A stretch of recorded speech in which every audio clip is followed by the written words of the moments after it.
Вітаю геймкодики на каналі Gameplay Scribbles. Мене звати Наталі і сьогодні запрошую вас у приємну мандрівку, де я розберу на нотатки неймовірно затишну гру Outbound від інді-студії Square Glade Games. Одразу хочу подякувати розробникам за те, що додали в цю історію українську локалізацію. Outbound – це затишна дослідницька гра з відкритим світом, дія якої відбувається в недалекому утопічному майбутньому, де ми подорожуємо тіністими лісами, милуємося краєвидами з гірських вершин, досліджуємо кам'янисті пустки та навіть піднімаємося вище хмар. Тут час ніби зупиняється. Ми годуємо кроликів, збираємо камінчики у вежі, шукаємо гномів та граємо в міні-ігри. Це абсолютний релакс і спосіб відгородитися від галасу зовнішнього світу. А щоб ваша подорож була комфортною, ділюся своїми шпаргалками. Хоча цей світ можна досліджувати з друзями, сьогодні ми поговоримо про соло-подорож. І будь-яка мандрівка починається з підготовки. Перш ніж натиснути на газ, ми створюємо свій унікальний номерний знак і обираємо серце майбутнього дому – автівку. Хтось обере маневровий позашляховик, а хтось, як і я, не зможе встояти перед шкільним автобусом з DLC. Чим більше місця для будівництва, тим більше простору для творчості і тим ширше можна розгорнути свій табір на відпочинку. А від вантажопідйомності залежить, наскільки високим і затишним буде будиночок на даху. Залишилося розфарбувати обраний транспорт та одягнути свого персонажа в улюблені кольори і зручне взуття. Згодом у грі з'явиться можливість скрафтити шафу, і тоді змінювати образ можна буде будь-коли. Тепер, коли ми готові, вирушаємо в дорогу. Ми одразу потрапляємо в мальовничий світ. Тут день змінюється на ніч і періодично йде дощ. Атмосфера дружня та безпечна. Немає хижих тварин чи підступних ворогів. Навпаки, вся гра побудована на збереженні природи та лагідному ставленні до тварин. Навіть автівка заряджається альтернативним паливом. Але про все по порядку. І, звісно, почну з огляду обраного транспорту. В кожному ззовні є мотор та сховище. Всередині ліжко, де ви відпочиваєте вночі, тим самим закінчуючи день. Є основний верстат для поліпшення інструментів та характеристик автобуса. Далі трішки простору всередині, щоб поставити перші верстати. Драбина нагору, де ми з вами і будемо будувати будиночок, і ще трішки простору збоку. Кількість цих характеристик залежить від обраної моделі. На що варто звернути увагу – це паливний бак, а точніше його аналог. Для збільшення заряду на початку гри використовується звичайна деревина. Закинули і побачили, скільки заряду вона відновить. Шкала збільшується не одразу, для цього потрібно трошки часу, але все відбувається досить швидко, щоб можна було рухатися далі. Ще на кожному біомі є по одній станції для миттєвого заряду. Їх небагато, але особливої потреби в них і не буде. Бо надалі відкриється можливість вивчити сонячні панелі, вітрові та дощові турбіни. Але зверніть увагу, вони працюють лише тоді, коли табір розгорнутий на відпочинок. Звісно, для створення всього цього потрібно мати необхідну кількість ресурсів. Тому поговоримо саме про них. Ресурси різноманітні і змінюються залежно від біому. Те, що трапляється у великій кількості на старті, може стати рідкісним скарбом у спекотному каньйоні. Тому раджу запасатися всім потрошку, інакше доведеться їздити туди-сюди. З необхідного звертайте увагу на деревину та каміння. Для великих стовбурів, брил каміння та руди знадобиться покращений інструмент. З каміння на верстатах здобуваються мінерали, а з руди виплавляється залізо. Те саме стосується і кущів. Є маленькі і великі. Здебільшого вони потрібні для створення ниток різної міцності, тому частіше робіть зупинки для збору ресурсів та вивчення місцевості. На що б я хотіла звернути увагу, щоб зберегти ваші нерви? Перше, наберіть із собою червоної деревини в другому біомі. На інших мапах її майже немає, а вона стане в пригоді для розпалювання багать у майбутньому.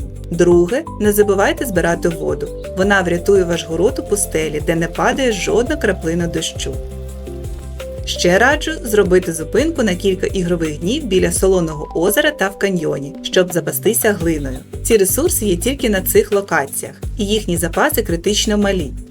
Ще Ще до списку я б додала мушлі та бавовну, мізерна кількість яких знайдеться на узбережжі та на третьому біомі. Тому раджу одразу назбирати із запасом. Всі ресурси відновлюються щоранку, тож зупиніться в красивому місці на кілька днів, щоб заповнити сховище. Взагалі, намагайтеся мати всього потроху. Для крафту знадобиться все. Під час подорожі мапа промальовується поступово, у мірі просування локаціями. В грі 4 біоми, і для переїзду на кожен наступний потрібно виконати певні дії. З першого на другий поліпшити кайло, щоб розбити руду і розчистити тунель, з другого на третій полагодити ворота, а на четвертий зможете потрапити, коли виконуєте сюжетні лінії на третьому біомі. Тоді з'явиться можливість переплисти паромом на фінальну мапу. На шляху будуть відкриватися вишки, де ви обираєте нові знання, покращення інструментів, елементи інтер'єру та креслення для верстатів. За один раз можна обрати лише один варіант. Але не хвилюйтеся, допоки ви на цьому біомі досліджені вишки спрацюють знову. Тому раджу залишатися на мапі певний час, щоб вивчити все по максимуму. За підказками щодо досліджень зазирніть у щоденник. Тут знаками питання за біомами позначаються невідкриті верстати, покращення та декорації. Якщо ж ви зачекалися, а вишка так і не спрацювала, тоді час рушати далі. На наступній мапі спершу відкриються ті об'єкти, що залишилися невідомими. Для вивчення на вишках необхідно скористатися квитком. Його ми отримуємо з переробки відходів у спеціальному автоматі, який створюється через меню крафта на самому початку гри. Тому не забувайте збирати сміття біля місць відпочинку. Такі локації позначені вогнищами. Поруч із кемпінгами заглядайте в яскраві помаранчеві скрині, там зазвичай знайдеться багато корисностей. Ще з цікавого, по всіх 4 біомах заховані гноми та башти з камінців. Кількість баш для кожного біома вказана в щоденнику в розділі «Мапа», а колекція гномів заповнюється в окремій вкладці. Я, на жаль, не змогла побудувати всі башти, а от усі 100 гномів вишукувала принципово, тому буде окреме відео з локаціями всіх захованих фігурок. Також зверніть увагу на кришки від пляшок.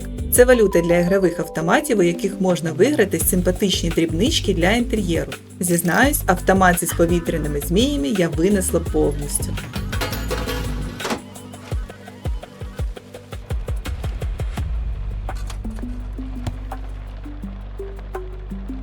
Звісно, просто блукати світом було б недостатньо.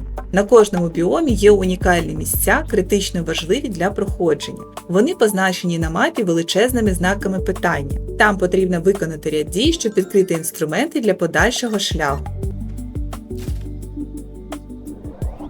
Але до фіналу ще далеко, тож повернімося до проходження. Наступне, на що я б звернула увагу, це їжа. В сирому вигляді її небагато, і вона вся рослинного походження. Пам'ятаємо, це екофрендлі гра, нам не потрібно полювати чи ловити рибу. Зі смачненького – ягоди, гриби, банани, кукурудза, мед, кокоси, кава, пшениця, томати. Їх можна їсти сирими, але більше сил дасть приготована страва.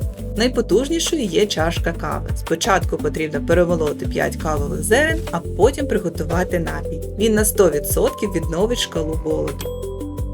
До речі, цей показник втрачається лише тоді, коли ви збираєте ресурси. Чим більше зусиль, тим швидше захочеться їсти. Проблеми з продуктами в грі немає, проте рослини змінюються від біому до біому. Пшениця є тільки на першій мапі, а кава на другій. Тому раджу скрафтити грядки та грибниці. Так у вас буде нескінченний запас продуктів. Для приготування різних страв є свої, так би мовити, агрегати. Один для супів, інший для випічки, ще для джемів, окремо для хліба та піци. Обирайте, що вам до смаку, і поїхали далі. Також хочу згадати про вулики. Вони дають мед для їжі та віск для крафту. Вулики є тільки в другому біомі, і їх дуже мало, тому раджу одразу відкрити креслення та встановити їх в своєму будиночку. Щодо води, вона потрібна тільки для поливу грядок. Спочатку її можна знайти в криницях, а згодом поставити водозбирач. Зауважу, що вода в ньому накопичується тільки після дощів. В каньйоні дощів немає, тому запасайтеся заздалегідь. Час поговорити про крафт. Готуйтеся, що весь ваш простір буде заставлений верстатами для обробки дерева, мінералів, переплавки руди, для ниток, скла, електроніки. Також будуть верстати для покращення транспорту, персонажа та чотирилапого друга. Так, вибачте за спойлер, на другому біомі у вас з'явиться компаньйон, але зараз про обладнання. Для крафту все логічно та просто, тому багато розповідати не буду. Головне – послідовність. Спочатку вивчається креслення на вишці, а потім предмет створюється на головному верстаті і додається автоматично. Для персонажа підхід трішки інший. Вивчаємо креслення, а потім удосконалюємо на окремому агрегаті. З корисного – розширення рюкзака, щоб збирати більше ресурсів. Так само і для собаки. Ваш Лакі не просто складе вам компанію, а й допоможе переносити лут, а згодом зможе сам відносити його в сховище автомобіля. Про ресурси та верстати поговорили. Час перейти до розгляду будівництва та декору. Тут варіацій безліч. Скляний дах, бамбукові стіни та підлога. Щоправда, останні стануть доступними лише на фінальній мапі. Цікавеньке з декору. Будиночки для комах, рослини в горщиках, шафи, полиці. Також не проходьте повз тюльпани та квітки кактусів. З них перетирається фарба для зміни кольору інтер'єру. Автівку теж можна перефарбувати на спеціальній станції. Вони знайдуться на локаціях і ззовні схожі на місця для миттєвого заряду транспортного засобу. Ось, думаю, це все, чим я хотіла поділитися щодо цієї гри. Наостанок запрошую в свій будиночок на колесах. На фінал він виглядає ось так. Ззовні зона для відпочинку. Будиночки для гномів, фламінго, трішки клумб, гамак та повітряний змій. Всередині кавоварка та піч для піци. На другому поверсі залишки верстатів. Ті, що вже не використовуються, я прибрала. На свіжому повітрі грядки, вулики та грибниці. Будиночок для камах та багато рослин. На навіс я прилаштувала сонячні панелі, вітрові та дощові турбіни і встановила водозбирач. Ось такий вийшов дім. А який у вас? Якщо грали, діліться в коментарях. Наостанок мало б бути, остерігайтесь чогось, але тут такого немає. А от Bound – це на 100% френдлі гра зі спокійним вайбом. Лише красиві краєвиди вдень та вночі. Тож готуйте водійські посвідчення та вирушайте в дорогу. А я піду готувати нові нотатки для ігор. Буду вдячна за підписку та вподобайку. Обіймаю і зустрінемося у нових ігрових світах з новими шпаргалками.